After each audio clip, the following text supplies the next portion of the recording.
Fiona masuk ke dalam rumah, dia menyandarkan punggungnya di daun pintu, dia memegang dadanya yang terus berdebar-debar, rasanya seakan mau meledak saat mengingat perkataan Daniel yang bilang bahwa dia adalah cinta pertamanya. Dia adalah cinta pertama Daniel. Benarkah? Rasanya sungguh Fiona tidak bisa mempercayainya, di antara semua wanita mengapa bisa Daniel jatuh cinta pada perempuan biasa seperti dirinya. Padahal Daniel bisa mendapatkan wanita yang lebih dari Fiona. Ah tidak Fiona, anggap saja ini adalah ujian dalam rumah tangga. Kamu gak bisa berpaling begitu saja dari Mas Satria. Bagaimanapun dia sudah menemani kamu selama 5 tahun ini. Fiona terus menguatkan hatinya agar tidak goyah. Ya baginya cinta pertama sulit untuk dilupakan, bahkan hanya mendengar nama Daniel saja jantungnya terus berdetak. Tapi baginya yang lebih penting adalah cinta terakhir, dia yakin Satria adalah cinta terakhirnya. Oke, lupakan pria itu. Lagian dia hanya 1 bulan tinggal di sini. Aku pasti kuat untuk tidak tergoda olehnya selama 1 bulan ini. Fiona terus saja memperingati dirinya sendiri agar hatinya terus kuat mempertahankan kesucian pernikahan ini, walaupun dia sadar telah mengotorinya dengan membiarkan Daniel menjamah tubuhnya walaupun saat itu dia dalam keadaan mabuk.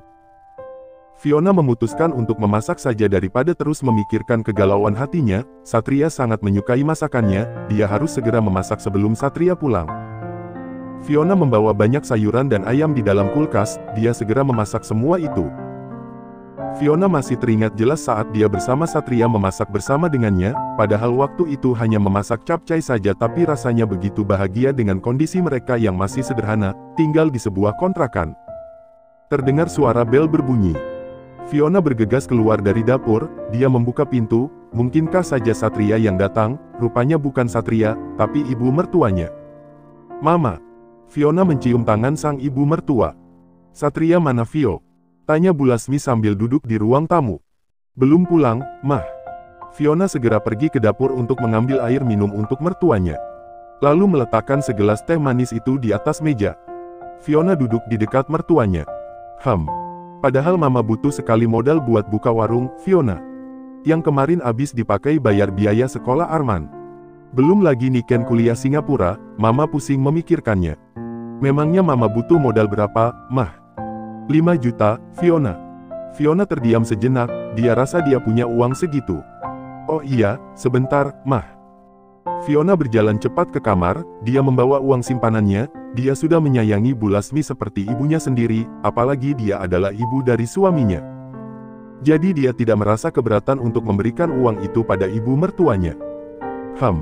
Iya udah ini pakai aja buat modal warung Mama. Fiona memberikan uang 5 juta itu pada mertuanya. Bu Lasmi menerima uang itu dengan senang hati dan menyimpan ke dalam tas. Ya ampun makasih ya Fiona, kamu memang menantu yang baik. Satria beruntung sekali mendapatkan kamu. Fiona tersipu malu, iya sama-sama Mah. Bu Lasmi pergi ke dapur, dia menyeduh sebuah jamu untuk kesuburan, lalu memberikannya pada Fiona, ini jamunya, Mama sengaja beli ini agar cepat punya cucu. Nanti aja Ma. Kebetulan Fiona. Gak boleh ditunda-tunda, harus diminum pas lagi hangat. Ayo minum Fiona. Fiona tak bisa menolak permintaan dari ibu mertuanya. Bu Lasmi tidak akan pulang sebelum memastikan Fiona meminum jamu itu. Fiona terpaksa meminumnya sampai habis. Nah gitu dong, semoga Mama cepat dapat cucu. Orang lain yang baru menikah 1 tahun sudah punya loh, masa kamu belum? Fiona juga ingin tapi Satrianya yang belum siap, iya, Mah. Iya udah Mama buru-buru. Mama pulang dulu ya. Titip salam aja buat Satria. Iya Ma. Fiona mengantarkan ibu mertuanya sampai ke depan rumah. Ponsel Fiona berbunyi. Dia mendapatkan pesan dari nomor tidak dikenal. Makan yang banyak Fiona, tolong jaga bayi kita. Aku pasti akan tanggung jawab. Sampai jumpa besok sore. Fiona mengerutkan keningnya. Apa mungkin ini pesan dari Daniel? Tanggung jawab. Dia pikir aku masih single apa? Emang ada wanita yang memiliki 2 suami? Fiona segera menghapus pesan dari Daniel, dia takut pesan itu dibaca oleh Satria. Bicara soal bayi Fiona baru ingat tadi dia habis minum jamu kesuburan, sementara malam itu dia melakukannya dengan Daniel. Fiona terbelalak saat mengingatnya, bagaimana kalau hasil cinta 1 malam dengan Daniel itu malah tokcer. Fiona segera pergi ke wastafel untuk memuntahkannya, namun sayangnya sudah tidak bisa. Astaga, bagaimana kalau aku hamil? Keluh Fiona. Bagaimana jadinya jika dia hamil anak dari pria lain? Apalagi sudah lama sekali Satria tidak menyentuhnya. Fiona berusaha untuk menenangkan dirinya sendiri, dia yakin dia tidak akan hamil, dia sudah lama melakukannya dengan suaminya selama 3 tahun pun kehamilan itu tidak kunjung datang. Padahal dokter bilang kondisi rahimnya baik-baik saja. Iya aku yakin aku tidak akan hamil. Fiona terus saja bermonolog sendirian. Dia memang tidak munafik, mengakui dirinya memiliki perasaan pada Daniel bahkan sempat terhanyut pikirannya dengan malam indah yang dia lakukan bersama Daniel. Tapi Fiona sudah memegang prinsip hidupnya yang ingin menikah sekali seumur hidup. Karena itu dia sudah menggantungkan kehidupannya pada sang suami dari awal dia menikah dengan pria itu. Fiona mendengar suara ponselnya begitu ramai sekali. Biasalah itu dari grup WA alumni SMA. Alexa sengaja mengundang seluruh alumni SMA Angkasa untuk datang ke hari ulang tahunnya. Alexa, hai guys. Datang ya ke acara ulang tahun aku nanti jam 7 malam. A, kok dadakan sekali Alexa? B, mana bokeh lagi hehe. Alexa, iya awalnya gak mau dirayain, tapi karena Daniel ada di Indonesia, lebih baik aku rayakan saja. C, aku dengar kamu calon tunangan Daniel ya. Alexa, iya. C, baguslah mending sama kamu, aku rela. Daripada sama si culun itu. F, Fiona sudah tidak culun lagi sekarang. A, tetap aja cupu. B, lagian untuk apa juga menyangkut pautkan wanita itu sama Daniel cuma gara-gara Daniel mengantarnya pulang. Sandra, astaga, kalian tuh ya gak ada kerjaan gosipin sahabatku. Fiona langsung berhenti membaca, ada rasa jengkel juga pada mereka selalu menghinanya. Dia jadi membayangkan bagaimana jika dia ngetik di grup WA itu mengatakan dia adalah cinta pertamanya seorang Daniel Gilbert, entah seheboh apa nanti di sana. Rasanya ingin ketawa jahat. Walaupun ada hati yang sedikit tergores karena dia dan Daniel tidak akan bersama. Ya apalah arti cinta buat orang yang sudah menikah. Tapi ada bangga di hatinya pada sahabatnya itu karena Sandra selalu membelanya. Terdengar deru suara mobil berhenti di depan rumah. Fiona yang sudah berdandan dengan cantik dan wangi bergegas membuka pintu menyambut kepulangan sang suami. Mas, sapa Fiona sambil tersenyum manis, dia sudah berdiri di depan rumah. Namun Satria tidak menanggapi sapaannya, dia terlihat marah sekali. Untuk apa kamu menghubungi Bayu? Fiona jadi teringat saat dia menanyakan keberadaan Satria pada sahabat suaminya itu. Oh itu, aku hanya ingin tahu Mas bersama dia atau gak, soalnya sudah lama aku ngirim pesan sama Mas Satria tidak dibaca sama sekali. Kamu gak percaya sama aku, Vi? Bentak Satria. Fiona mencoba untuk tetap tenang karena dia sudah terbiasa dengan watak Satria yang seperti itu. Bukan begitu, Mas. Aku hanya ingin tahu aja Mas ada di mana. Iya artinya kamu gak percaya sama aku. Wajarlah kalau aku ingin kumpul bareng teman-teman aku juga selalu ngizinin kamu ketemu sahabat kamu itu. Ya tapi kan bisa Mas hubungi aku, ngasih tahu aku dulu setiap pulang telat. Entahlah aku pusing sama orang yang gak percayaan seperti kamu. Emosi Fiona jadi meledak, kurang percaya apalagi sih aku sama kamu. Setiap Mas telat pulang kerja, aku gak marah. Bahkan sudah 2 tahun Mas gak pernah nyentuh aku. Aku masih mempercayai Mas Satria. Fiona menarik nafas dalam-dalam sebelum berucap lagi. Semua itu gak mudah buat aku. Bahkan aku selalu meyakinkan diri aku untuk selalu mempercayai kamu, Mas. Fiona berharap sekali malam ini dia bisa melakukan hubungan in*M dengan Satria, agar jamu kesuburan yang dia minum tadi siapa tahu berfungsi dengan baik pada benih yang Satria taburkan daripada Daniel. Tapi moodnya kurang baik, malam ini malah terjadi pertengkaran. Aku sudah baca pesan kamu cuma ngirim pesan untuk jemput kamu. Tolonglah jangan manja Fiona. Aku juga sama, aku kerja, aku capek. Apa salahnya aku minta jemput sama suami sendiri? Ya lagian apa sih yang kamu curigai dari aku? Aku selalu setia sama kamu. Hati Satria memang setia, tapi badannya yang selingkuh. Aku kadang merasa aneh saja. Kenapa Mas kuat sekali tidak menyentuh aku selama 2 tahun ini? Satria takut jika dia menyentuh Fiona, dia akan merasa bersalah pada Fiona dan malah goyah tidak ingin menyentuh Miska lagi, dia sudah merasa dirinya kotor. Apalagi dia orangnya selalu fokus pada satu orang, tidak celup sana celup sini. Seperti dulu dengan mantannya, dia hanya fokus melakukan hubungan badan dengan mantannya. Begitu juga setelah menikah dengan Fiona. Dan sekarang dia lebih fokus dengan Miska, dia ingin fokus pada Miska selama 2 tahun ini. Apalagi tenaganya sudah habis terkuras setiap bermain ranjang dengan Miska.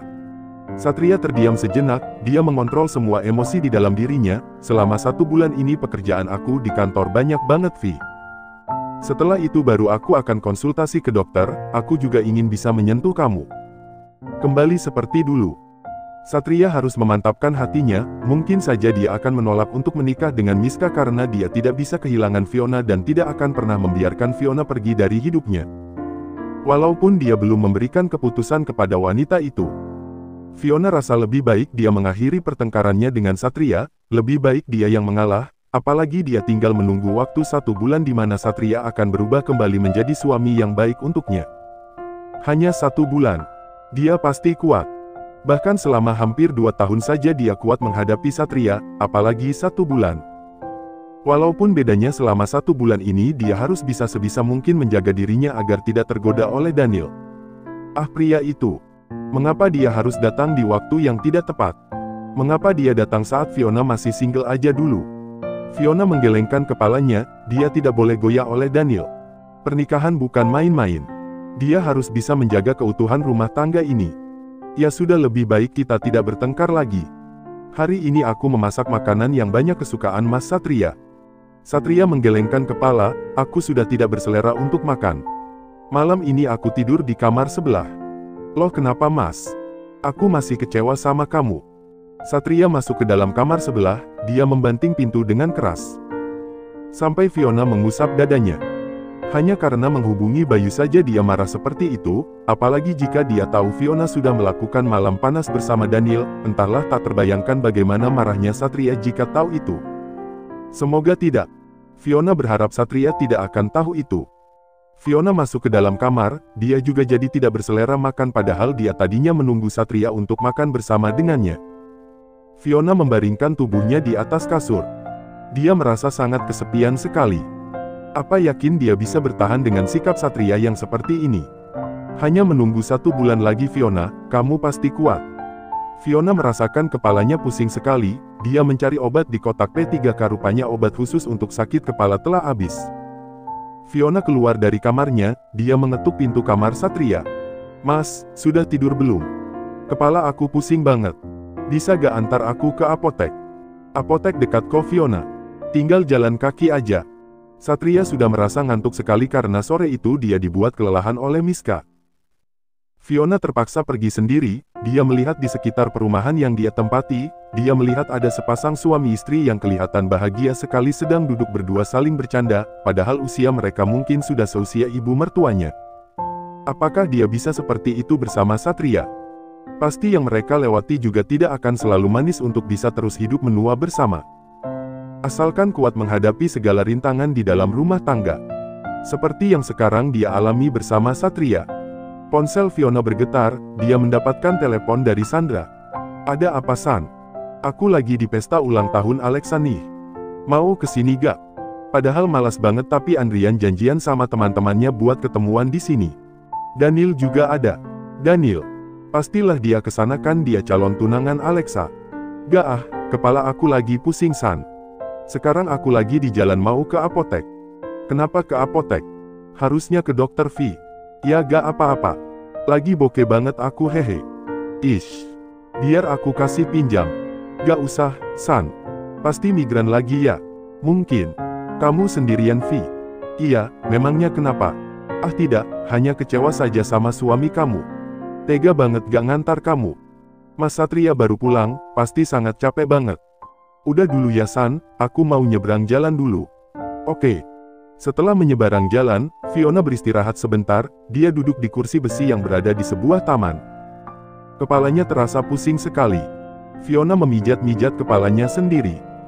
Selama 10 menit dia beristirahat di sana sambil memperhatikan mobil yang berlalu lalang dan banyak para pasangan yang berjalan kaki, bahkan ada yang sambil menggenggam tangan anak mereka. Bahagia rasanya jika memiliki anak. Dengan kehadiran seorang anak pasti akan membuat dia merasa menjadi wanita yang paling bahagia di dunia ini. Tiba-tiba ada sebuah mobil sport berhenti tak jauh di depannya. Membuat perhatian Fiona teralihkan pada mobil itu. Dia melihat orang itu keluar dari mobilnya. Fiona terlonjak saat melihat dengan jelas wajah si pemilik mobil mewah itu. Astaga, kenapa aku harus selalu bertemu dengan dia? Malam itu Daniel terpaksa hadir ke pesta ulang tahun Alexa, bukan karena Alexa spesial baginya, tapi dia memang sudah menganggap Alexa temannya, apalagi papanya dengan papa Alexa bersahabat. Dan yang paling utama dia ingin bertemu Fiona, karena dia tahu Alexa mengundang semua alumni SMA Angkasa. Alexa nampak berseru begitu melihat kehadiran sang pujaan hati, walaupun dia tahu Daniel menolak perjodohan itu tapi papanya bilang bahwa perjodohan itu akan tetap berlanjut. Daniel akan menjadi miliknya. Cie, tuh pangeran kamu, ucap Pinkan, sahabatnya Alexa. Alexa hanya diam, dia seperti sedang tersihir oleh penampilan pria itu. Pria tampan itu selalu saja menjadi pusat perhatian bagi para wanita di sana. Oh, itu Daniel. Ya ampun, makin ganteng aja dia. Oh, bahagianya aku jika berada di dalam kungkungannya. Banyak yang memuja ketampanannya. Alexa merasa menjadi wanita yang paling beruntung karena Daniel akan menjadi miliknya sebentar lagi. Daniel. Alexa menyapanya dengan penuh rasa bahagia. Oh, hai Alexa. Daniel menjawab sapaan Alexa tapi pandangannya beredar seperti sedang mencari seseorang. Siapa yang kamu cari? Tanya Alexa, wajahnya seketika menjadi muram karena Daniel sama sekali tidak ingin menatapnya padahal dia sudah berdandan sangat cantik. Oh tidak. Aku kesana dulu sebentar. Daniel menunjuk Andrian yang sedang berkumpul bersama alumni lainnya, termasuk Sandra. Tanpa menunggu persetujuan Alexa, Daniel pergi menemui teman-temannya. Sebenarnya dia ingin menemui Sandra. Apa Fiona datang ke pesta ulang tahun atau tidak, dia mengikuti Sandra yang berjalan keluar. Rupanya Sandra sedang berteleponan sama Fiona, walaupun dia tidak begitu jelas mendengar suara Fionanya. Aku lagi di pesta ulang tahun Alexa nih. Mau kesini gak? Padahal malas banget tapi Andrian janjian sama teman-temannya buat ketemuan di sini. Daniel juga ada. Kenapa ke apotek? Harusnya ke dokter V. Biar aku kasih pinjam. Pasti migran lagi ya? Kamu sendirian V? Ah tidak, hanya kecewa saja sama suami kamu. Tega banget gak ngantar kamu. Hanya mendengar jelas ucapan Sandra saja, Daniel sudah tahu bahwa saat ini Fiona sedang pergi ke apotek sendirian. Tanpa ditemani suaminya. Tanpa berpikir panjang, Daniel segera pergi meninggalkan pesta. Tidak peduli dengan Alexa yang terus memanggil namanya, padahal Alexa ingin pada saat dia memotong kue, suapan pertamanya diberikan kepada Daniel dan juga ingin berdansa mesra dengan pria itu. Daniel memacu mobil sportnya dengan begitu cepat, sambil mencari ke sekitaran apotek terdekat yang jaraknya dekat dengan rumah Fiona. Sampai akhirnya dia menemukan Fiona yang sedang duduk di taman, tak jauh dari apotek yang ingin Fiona tuju. Saat itu Fiona tengah memperhatikan sepasang suami istri sedang berjalan bersama anaknya sambil saling bergenggaman tangan, dia tersenyum melihatnya membayangkan dirinya seperti itu bersama Satria dan anaknya nanti. Fiona memijat-mijat kepalanya yang terasa pusing. Perhatian Fiona teralihkan pada sebuah mobil yang berhenti tak jauh di depannya, dia terkejut saat melihat Daniel yang keluar dari mobil itu. Astaga, kenapa aku harus selalu bertemu dengan dia? Fiona segera berdiri dari duduknya. Sialnya kenapa jantungnya selalu berdebar setiap di dekat pria itu. Apalagi sekarang Daniel berada di hadapannya. Fiona, kamu sakit ya? Tanya Daniel dengan nada khawatir. Tanpa meminta izin dulu, dia meletakkan telapak tangannya ke kening Fiona. Kamu panas Fiona. Sentuhan tangan Daniel itu begitu terasa seperti ada aliran listrik mengenai tubuhnya. Fiona segera melepaskan tangan Daniel yang menyentuh keningnya. Aku tidak apa-apa kok. Padahal dalam hati Fiona, kok dia bisa tahu aku lagi sakit? Kayaknya gak mungkin kalau Sandra yang ngasih tahu. Jangan bohong, Fiona. Badan kamu panas sekali. Ya udah aku antar kamu ke dokter ya. Fiona langsung menolak, oh gak usah, gak apa-apa kok. Paling cuma migran aja. Tetap saja harus diobati. Daniel menarik tangan Fiona. Jangan menolak niat baikku. Fiona masih saja berontak, Daniel, lepas. Kamu bawa aku kemana? Daniel malah tertawa kecil, ya ke dokter lah Fiona. Mau kemana lagi? Oh gak usah, aku mau beli obat ke apotek aja. Fiona langsung melepaskan tangan Daniel. Daniel malah gemas melihatnya. Karena Fiona terus saja menolak. Dia tidak bisa memaksa Fiona dengan menarik tangannya, pasti tangannya akan kesakitan. Daniel terpaksa menggendong Fiona untuk membawanya masuk ke dalam mobil. Bukan main kagetnya hati Fiona saat Daniel tiba-tiba menggendong dirinya ala bridal style. Fiona mencoba berontak tapi Daniel sudah berhasil membawa Fiona masuk ke dalam mobilnya. Daniel lepas. Fiona memukul-mukul dada Daniel. Aku tidak mengajak kamu berselingkuh malam ini, Fiona. Tapi hanya ingin membawa kamu ke dokter. Jadi please diam ya. Aku gak mau kamu kenapa-kenapa. Aku gak bakalan bisa tenang. Aku gak akan bisa tidur sebelum memastikan kamu baik-baik saja. Ucap Daniel sambil memakaikan sabuk pengaman pada tubuh Fiona. Wajah mereka begitu sangat dekat. Sampai kedua mata itu bertemu saling memandang. Fiona hanya bisa mengepalkan tangannya menahan jantungnya yang terus berdebar seakan mau meledak. Tapi kamu gak perlu seperhatian ini sama aku. Lalu aku harus bagaimana? Membiarkan kamu kesakitan sendirian? Fiona tertegun mendengar ucapan Daniel. Dari sorot matanya, dia tahu apa yang Daniel ucapkan itu benar adanya. Pria itu begitu mengkhawatirkan dirinya. Bagaimana bisa dia tidak luluh pada pria itu? Fiona sudah diperiksa ke dokter bilang Fiona sering sakit kepala karena terlalu banyak pikiran, mungkin Fiona tipe wanita yang lebih banyak memendam tentang segala apa yang ada di benaknya. Dokter bilang kamu terlalu banyak pikiran, Fiona. Jika kamu punya masalah, cerita saja sama aku. Aku siap menjadi pendengar kamu. Ucap Daniel yang berjalan berbarengan dengan Fiona, keluar dari klinik dokter ternama itu. Fiona malah mengalihkan pembicaraan, untuk biaya pengobatan tadi. Biar nanti aku bayar kalau udah gajian. Semua uang simpanannya sudah dia berikan kepada ibu mertuanya. Oh gak usah, Fiona. Buat kamu memang tidak seberapa. Tapi aku akan tetap bayar. Ya sudah, aku akan menerimanya tapi bukan dengan bentuk uang. Fiona mengerutkan dahinya, dia takut Daniel meminta yang aneh-aneh padanya. Traktir aku makan jika kamu sudah gajian nanti. Fiona terkekeh, ya ampun, mentraktir kamu makan itu sama aja dengan menghabiskan uang gajian 1 bulan aku gak sanggup membawa kamu ke restoran mewah. Emang kamu mau makan di pinggir jalan? Wajah Daniel memerah membayangkan makanan di pinggir jalan sana, dia takut tidak higienis. Fiona yakin Daniel pasti tidak akan mau orang sekelas Daniel memakan makanan di pinggir jalan. Wajah Daniel memerah membayangkan makanan di pinggir jalan sana, dia takut tidak higienis. Fiona yakin Daniel pasti tidak akan mau orang sekelas Daniel memakan makanan di pinggir jalan. Oh tentu saja, boleh. Aku tunggu traktirannya. Bukannya besok kamu gajian kan? Daniel rasa tidak ada salahnya dia mencoba makan di pinggir jalan. Apalagi makan bersama dengan pujaan hati. Fiona hanya menghela nafas menatapnya, dia pikir Daniel akan menolaknya. Padahal dia ingin mengganti uang pengobatan itu dengan uang tunai. Aku tunggu traktirannya besok. Daniel tersenyum sambil mengedipkan matanya. Dia membukakan pintu mobil untuk Fiona. Hampir saja Fiona terpana dengan pesona pria itu. Fiona hanya menggelengkan kepalanya, dia terus saja menguatkan hatinya untuk tidak boleh goyah pada pria itu. Jangan sampai dia tega menyelingkuhi Satria, apalagi tega meninggalkan Satria yang sudah lama menemaninya. Dia merasa menjadi wanita yang paling jahat di dunia ini jika dia memilih mengikuti kata hatinya.